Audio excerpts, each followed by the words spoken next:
ሰላም ቤተሰብ እንዴት ናችሁ? የ2018 ዓመተ ምህረት የኢንትራንስ ኤግዛም ዴት በጣም አከራካሪ ሆኖ በዚህ ጊዜ የተገኘ ከሚገኙ ቶፒኮች ውስጥ አንዱ ነው።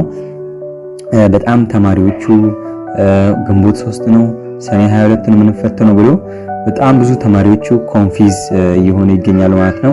በዛሬ ቪዲዮአችንም ይህን ነገር ለአንድና ለመጨረሻ ጊዜ ክሊር አደርግላችኋለሁ ብዬ አስባለሁ።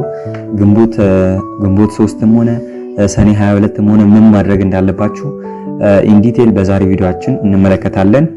ወደ ቪዲዮአችን ስንገባ በፊት ለዚህ ቻናላችን አዲስ ከሆናችሁ የተለያየ ኢንፎርሜሽኖችን የተለያየ ቲዩቶሪያሎችን ስለምሰራላችሁ ቪዲዮ ላይክ ቻናሉን ደግሞ ሰብስክራይብ ማድረጋችሁን እንዳትረሱ።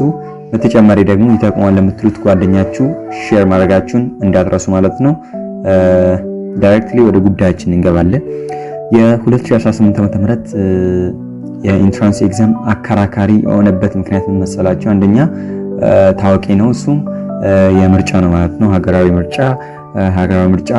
ስለዚህ ተማሪዎቹ ግማሹ ከምርጫ በፊት ነው የሚሆነው፣ ግማሹ ደግሞ ከምርጫ በኋላ ነው በሚለው ተማሪዎቹ በጣም እየተከራከሩበት ይገኛሉ። ኢቭን አንዳንድ ኮንተንት ክሬተሮች አንዱ ግንቦት 3 ያ አንዱ ሰኔ 22 ይላል። ሁሉም የራሱን ፐርስፔክቲቭ እየሰጠ ነው ማለት ነው። እሺ ነገር ግን በዛሬው ቪዲዮአችን በጣም የሆነ ክሊራንስ ሰጣችኋለሁ ማለት ነው። ከየት ማግኘት እንደምትችሉ እውነተኛ መረጃ እንዴት ማግኘት እንደምትችሉ ይረዳችኋል ማለት ነው ይህ መረጃ። እሺ መጀመሪያ ወደ ኋላ አንድ ስቴፕ መለስ ብለን ከተመለከትን 2018 ላይ ማለትም ያው ባለፈው ምርጫ ላይ ማለት ነው ያለፈው ጊዜ ምርጫ ላይ ምርጫ በተካሄደበት ጊዜ ኮሮና ነበር ኦር በዛ ምክንያት ምርጫው ለአንድ ቀን ብቻ ነበር የተዘጋው ትምህርት ቤቶች። እኔ ራሱ አስተዋውሳለሁ። በቃ ለአንድ ቀን ብቻ ነው ትምህርት ቤቱ ዘጋው። ማለትም ለአንዱ ለስ ቀን ምናምን የዘጉ ትምህርት ቤቶች አሉ። አንዱ ትምህርት ቤት አንዱን ይዘጋ 2-3 ቀን ምናምን በቃ ምንም ዛትማች ትልቅ ኢምፓክት የለውም ማለት ነው። ትልቅ ያኔ ኢምፓክት አልነበረውም ማለት ነው። ምንም ከምርጫ በፊት ኤግዛሙ ከምርጫ በፊት ወር ከምርጫ በኋላ ባለማድረግ ሳይሆን እዛው በቃ ጀስት 1-2 ቀን ብቻ የተዘጋው ማለት ነው። ስለዚህ በዚህ ላይ ተመርኩዘን የ2018 ዓ.ም ከተመለከትን አሁን ሀገራዊ ምርጫ እንደሚባለው ከሆነ የፍሬሽማን ተማሪዎችም ኦር ከፍሬሽማን በላይ ሲኒየር ተማሪዎችም ይሳተፋሉ እየተባለ ይገኛል ማለት ነው። ፕላስ ደግሞ ኤግዚት ኤግዛም የሚወስዱም ወደዛ ጠጋ እያለ ይገኛል። ስለዚህ ይሄ ሁላ ተደራርቦ ያው እኛ ቤዝድ ሆነን የምንሄድበት አንድ ትምህርት ሚኒስቴሩ ያወጣልን አለ። እሱ ምንድነው? የ2018 ዓ.ም የአካዳሚክ ካላንደሩን ለተለያዩ ዩኒቨርሲቲዎች ዲስትሪቢዩት አድርገው ዩኒቨርሲቲዎቹ ደግሞ አናውንስ አድርጓል ማለት ነው። ስለዚህ ኢንትራንስ ኤግዛም ከዛ ውስጥ አናውንስ ተደርጓል። እሱም ሰኔ 22 ላይ ነው ኦር ሰኔ ውስጥ ነው ማለት ነው። እና እንዴት እናጥና ካላችሁኝ እኔ ሰኔ 22 እያልኩም አይደለም። ለምን ካላችሁ ያው አምና ላይ እንደሚታወቀው ትምህርት ሚኒስቴሩ ከሴሚስተሩ በፊት በጣም ትልቅ ነገር አናውንስ አደረገ። እሱ ምንድነው? በጣም ትልቅ ቼንጅ ሌሎች ትምህርቶችም ፈተና ላይ እንደሚካተቱ በጣም ዚስ ክሩሻል ቲንግ በአንድ ጊዜ መጨመር ማለት አይታወቅም ማለት ነው። የጊዜ ጉዳይ ነው። ፍሌክሲብል ነው ማለት ነው። ይቀየራል፣ ላይቀየርም ይችላል፣ ይቀየርም ይችላል ማለት ነው። ስለዚህ ሰኔ 22 የሚሏችሁን አትስሙ፣ ግንቦትም ምናምን የሚሏችሁን አትስሙ ማለት ነው። ሞር እንደውም ግንቦት የሚሉትን ይሻላሉ ማለት ነው። ለምን ካላችሁ እናንተ ሞር ጥድፊያ ውስጥ እንድትገሙ ይረዳችኋል ማለት ነው። ነገር ግን አሁን ሰኔ 22 ሲባል ተማሪ አሁን ሌት እንመልከት። አሁን እሺ ግንቦት 2 ሆነ ግንቦት 3 ላይ ሆነ እንበል። ተማሪዎች ምንድነው የፈጠረው? በጣም በጥናት በጊዜ ያጠናሉ። ወደ ጥናታቸው ያልገባሙ ወደ ጥናት ይገባል። 3 ወር ይቀረኛል በሚለው በጣም ተማሪዎቹ ይጣደፋሉ። 5 ወር ቢባልሳ ኦር ሰኔ ላይ ቢባል 4-5 ወር የሚሞላ ጊዜ ተማሪዎቹ አረፍ ይላሉ ማለት ነው። ተማሪዎቹ አረፍ ማለታቸው በጣም ሪስክ አለበት ማለት ነው። ለምን ተማሪዎቹ ድጋሚ ለማጥናት አይመቻቸውም። ገና ድጋሚ ምርጫ ከሆነ በኋላ ሰኔ 1 ከተወሰነ አይቀየርም። ስለዚህ ተማሪዎቹ እየዘገዩ በኋላ ላይ ማንነጥብ ያመጣሉ ማለት ነው። እኔ ፐርሰናሊ መክራችሁ ያው በግንቦት ወስዳችሁ ራሳችሁን ቻሌንጅ አድርጋችሁ እንድታጠኑ ፈልጋለሁ ማለት ነው። እዛት ማጭ ራሳችሁ ላይ ባለማካበድ እስካሁንም የሆነ ፖርሽን ከቨር አድርጋችኋል ብዬ አስባለሁ።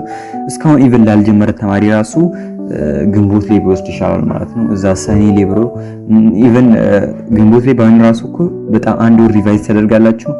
ኢቭን ለማለፍና አለመውደቅ ሳይሆን እናንተ ትልቅ ውጤት ለማምጣት ነው የምትጣጣሩት ማለት ነው። ስለዚህ ላችሁ የፈለኩት ነገር ምንድነው የትምህርት ሚኒስቴር ነገር አይታወቅም። ያው በቅርብ ቀናቱ አናውንስ የሚደረግ ነገር ይኖራል ብዬ ተስፋ አደርጋለሁ። ነገር ግን አናውንስ ማይደረግ ከሆነ በዚህም በዛ መያዘው ግንቦትም ሆነ እንትንም ሆነ እናንተ እንደ ግንቦት ቁጥራችሁ ማጥናት ይኖርባችኋል ማለት ነው። ይህ የራሳችሁ ጥቅም ነው እንጂ ለማንም ጥቅም አይደለም ማለት ነው። 3 ወር ውስጥ ራሳችሁን ቻሌንጅ አድርጋችሁ እንድታጠኑ ይረዳችኋል ማለት ነው። ተማሪዎቹ አሁን እንደዛ ሰኔ 22 ሲባሉ በጣም ጊዜ ያለኝ በማለት ይዘነጋሉ ማለት ነው። ጥናታቸውን ራሱ ያልጀመሩት አይጀምሩ ማለት ነው። ነገር ግን ግንቦት ሲባል ደንገጥ ብሎ ቢያንስ ለአንድ ሳምንት እና ራሱ ጥናት ውስጥ ኤክስኪዩት ያደርጉታል ማለት ነው። ስለዚህ ኢቭን አንዳንድ ተማሪዎች ምን ያህል ኮንተንት እንደቀራቸው ራሱ ያውቃሉ። ስለዚህ እናንተ ግንቦት እንደሚወስዳችሁ ጀስት በዛ መሰረት ማጥናታችሁን እንዳትረሱ ማለት ነው። ስለዚህ ያው እንደ ግንቦት ውሰዱት ማለት ነው። ሰኔም ሊሆን ይችላል አይታወቅም። የትምህርት ሚኒስቴር ነገር በኋላ ላይ አናውንስ ይደረግ ይችላል። እንደምታውቁት አምና ላይ የተጨማመረ ነገራቶች አሉ። ከሴሚስተር በኋላ ራሱ በጣም ፍሌክሲብል የሆኑ ነገራቶች ስለሆኑ ፕሊዝ ግንቦት የሚላችሁ አትወሰዱ፣ ሰኔ የሚላችሁ አትወሰዱ። ሞር እናንተ ግንቦት እንደሚሆን አርግታችሁ ራሳችሁን ቻሌንጅ ማድረጋችሁን እንዳትረሱ። ሐሳቡን ደጋገምኩት መሰለኝ ሞር ክሊር እንደሆነላችሁ ማለት ነው። ስለዚህ ያው ግንቦትም ሰኔም ሆነ ምን እንደምታደርጉ ነግሬያችኋለሁ ማለት ነው። ስለዚህ የዛሬ ቪዲዮአችን ይህንን ይመስላል። በቀጣይ ደግሞ ትምህርት ሚኒስቴሩ አናውንስ የሚያደርግ ከሆነ ከጥቂት ቀናት በኋላ በዚህ ቻናል አናውንስ ስለምናደርጋችሁ ቻናሉን ሰብስክራይብ፣ ቪዲዮ ላይክ ማድረጋችሁን እንዳትረሱ። በተጨማሪም ደግሞ ይጠቅማል ለምትሉት ጓደኛችሁ ሼር ማድረጋችሁን እንዳትረሱ ማለት ነው። እንደነገርኳችሁ የአምና ላይ ምናምን ተመርኩዘን ተመልክተናል። ኢምፓክት የለውም ብለናል። ለዘንድሮ ግን ላይታወቅም ይችላል። ፕሮባብሊ ያው መረጃዎችም ሰኔ ቢሉ እናንተ ወደ ግንቦት አድልታችሁ ታጠኑ እላለሁ ማለት ነው።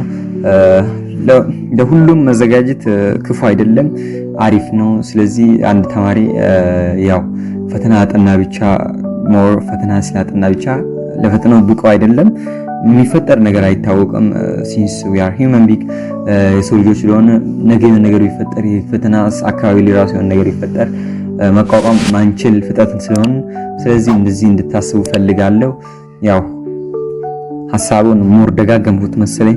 ስለዚህ በዚህም በዛ መወሰዳችሁት በፈተናው ጊዜ ዛትማች አይለያይም ማለት ነው። ግንቦት 3ም ሆነ ሰኔ እንትንም ሆነ ለአንዳንድ ተማሪ ላይለያይ ይችላል ማለት ነው። አንድ ወር እንዲህ በቃ እየተኛ የሚያሳልፋለ እያጠና የሚያሳልፋለ።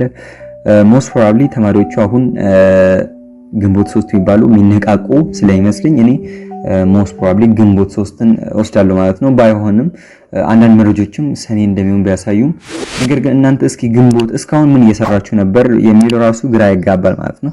እስካሁን ለምን ደነገጣችሁ? አሁን ግንቦት አሁን ተማሪኮ በጣም እያጠና ከሆነ አይደንግጥም ማለት ነው። ስለዚህ እናንተ የምትደነግጡ ከሆነ ጥናታችሁን አልጀመራችሁ ማለት ነው። ራሳችሁን ሪቪው ማድረጋችሁን እንዳትረሱ። ፒስ